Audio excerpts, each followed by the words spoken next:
पाठ 12 दुख। लेखक का नाम है यशपाल, जिनका जन्म 1903 और मृत्यु सन 1976। यशपाल का जन्म फरोजपुर छावनी, पंजाब के कांगड़ा जिले में हुआ था। पिता हीरालाल तथा माता प्रेमा देवी सामान्य परिवार के थे। प्रारंभिक शिक्षा कांगड़ी गुरुकुल में हुई। उच्च शिक्षा नेशनल कॉलेज लाहौर में। वे सरदार भगत सिंह तथा सुखदेव के क्रांतिकारी विचारों से प्रभावित होकर क्रांतिकारी दल के सदस्य बने तथा कारावास में भी गए। इन मार्क्सवादी विचारधारा के समर्थक थे।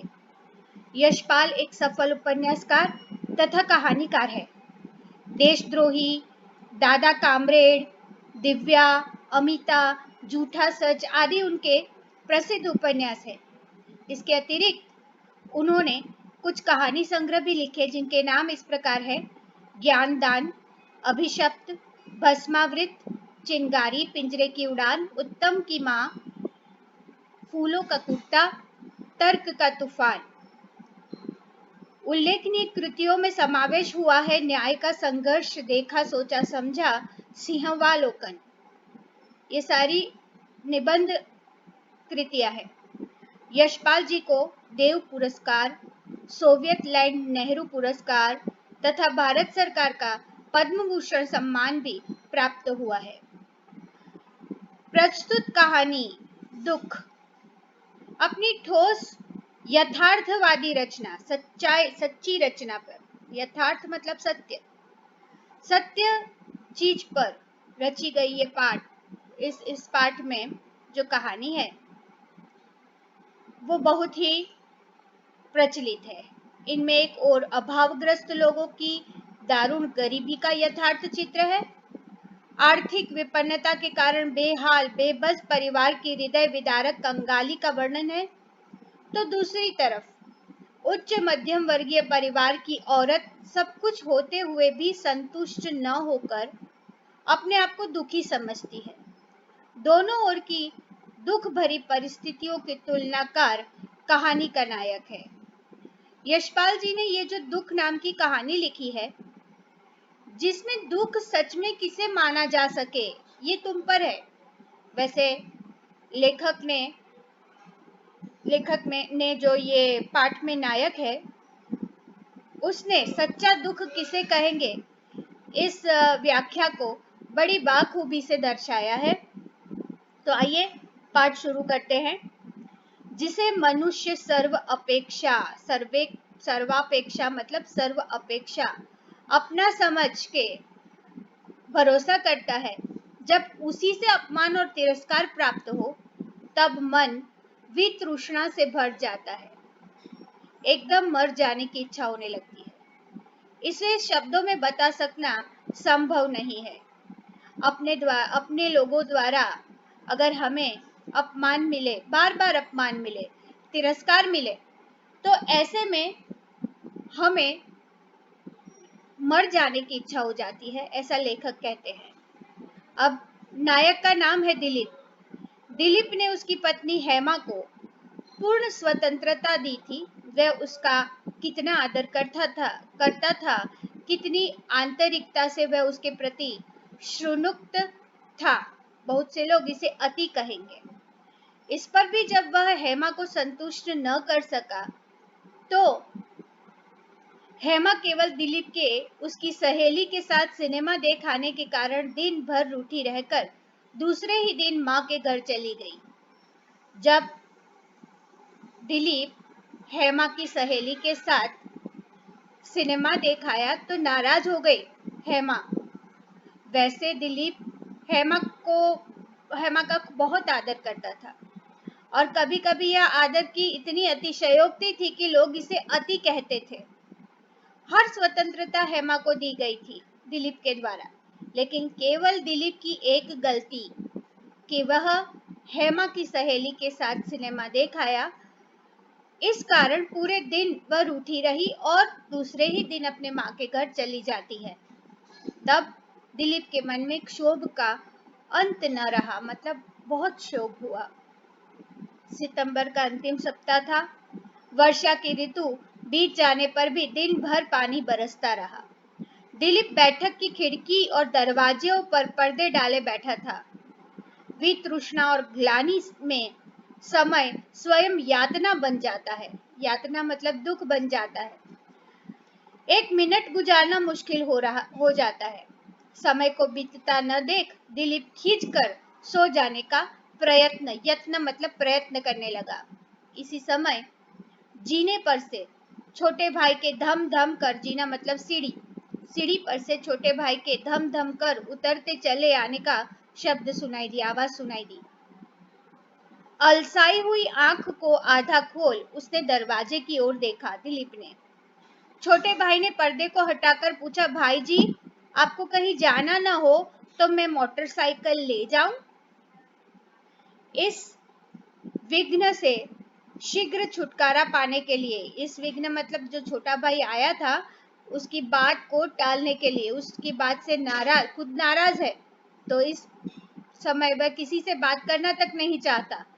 ये जो छोटे भाई का आना हुआ यह विघ्न लगा दिलीप को, और दिलीप ने इस विघ्न से छुटकारा पाने के लिए हाथ से इशारा करके इजाजत दे दी और आंखें बंद कर ली।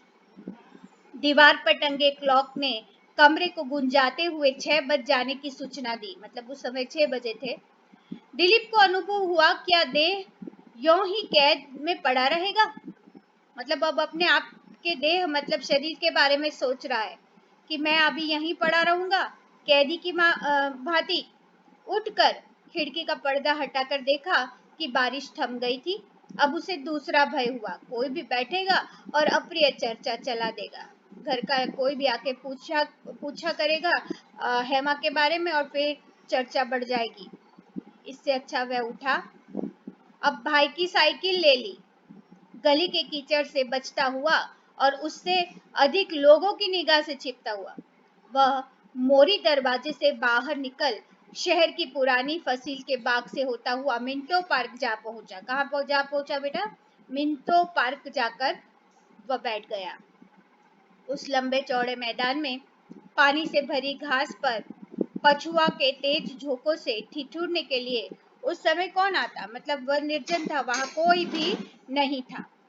उस एकांत में एक बेंच के सहारे साइकिल खड़ी कर वह बैठा। सिर से टोपी उतार बेंच पर रख दी। सिर में ठंड लगने से मस्तिष्क की व्याकुलता कुछ कम हुई। ख्याल आया यदि ठंड लग जाने से वह बीमार हो जाए।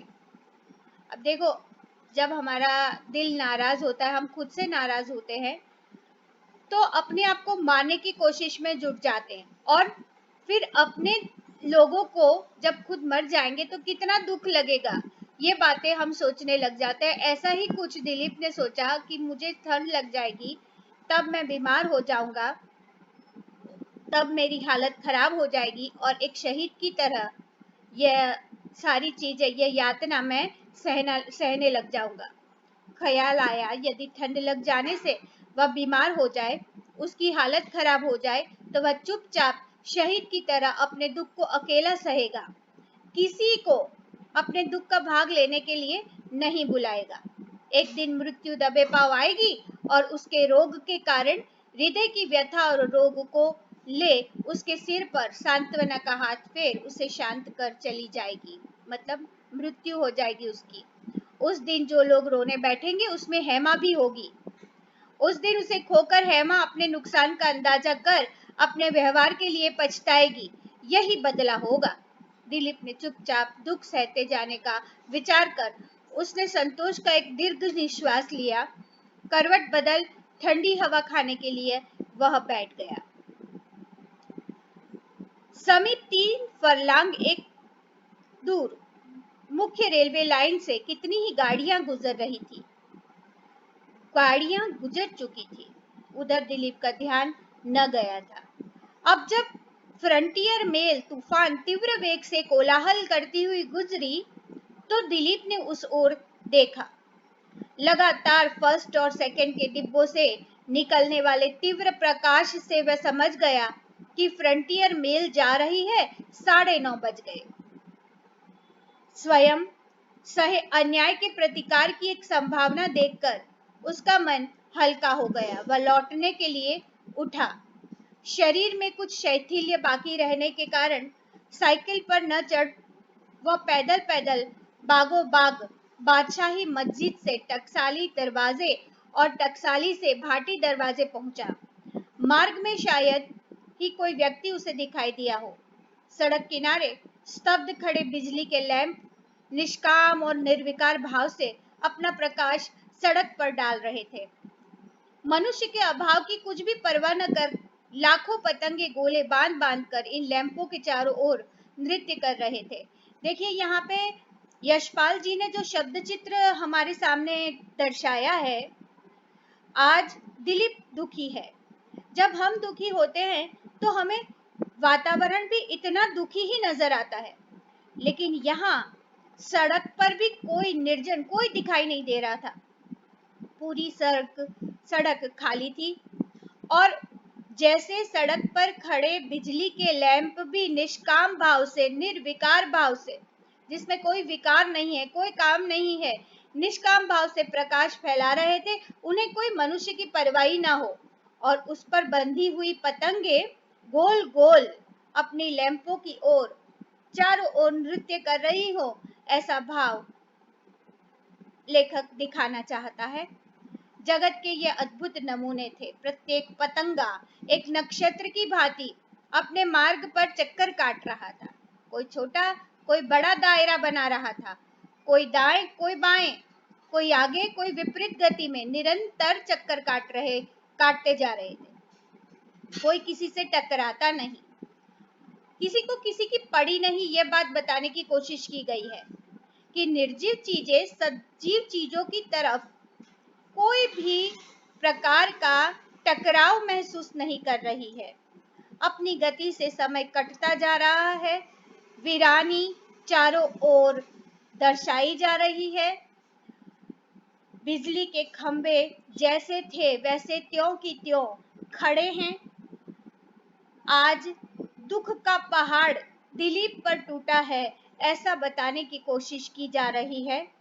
शब्दों का यह चित्र हमारे सामने इस प्रकार बताया गया है कि सड़क के किनारे बिजली के खंभों पर जैसे गोल गोल पतंगे अपनी ही गति में घूमती जा रही है। वृक्षों के भीगे पत्ते बिजली के प्रकाश में चमचमा रहे थे। एक लैंप के नीचे से आगे बढ़ने पर उसकी छोटी परछाई उसके आगे फैलती गई। ज्यों-ज्यों वह लैंप से आगे बढ़ता गया, परछाई पलटकर पीछे हो जाती। बीच बीच में वृक्षों की टहनियों की परछाई उसके ऊपर से होकर निकल जाती। सड़क पर पड़ा प्रत्येक भीगा पत्ता लैंपों की किरणें उत्तर दे रहे थे। दिलीप ने सोचा, मनुष्य के बिना संसार कितना व्यस्त और रोचक है। कुछ कदम आगे बढ़ने पर सड़क किनारे नींबू के वृक्षों की छाया ने कोई श्वेत सी चीज दिखाई दी। अब देखिए पूरे पाठ का टर्निंग पॉइंट इधर आता है, चेंजेस आता है। आज दिलीप एक उच्च मध्यम परिवार से है, उच्च मध्यम परिवार, जिसमें हेमा नाम की उसकी पत्नी रूठ कर आज उससे खींच कर घर छोड़कर चली गई है, जबकि दिलीप इस बात से नाराज है और संसार की हर चीज उसे आज उदास लग रही है।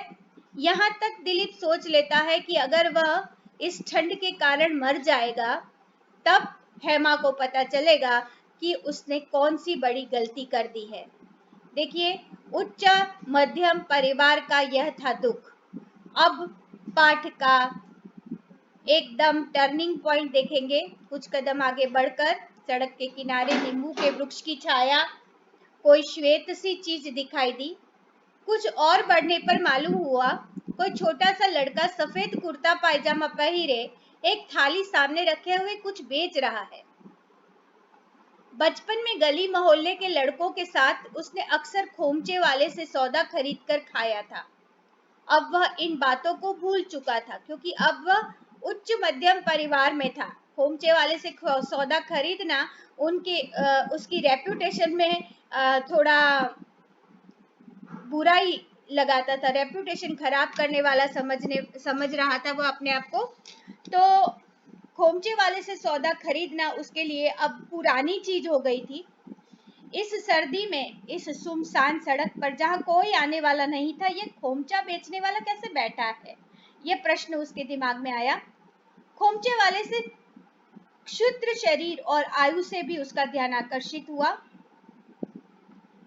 उसने देखा रात में सौदा बेचने निकलने वाले इस सौदागर के पास मिट्टी के तेल की ठीबरी, मतलब छोटा सा दिया जिसे बोलेंगे, वह तक नहीं। समीप आकर उसने देखा वह लड़का सर्द हवा में सिकुड़ कर बैठा था। छोटा सा बच्चा सिकुड़ कर बैठा था। दिलीप के समीप आने पर उसकी आशा की एक निगाह उसकी ओर डाली और फिर आंखें झुका ली।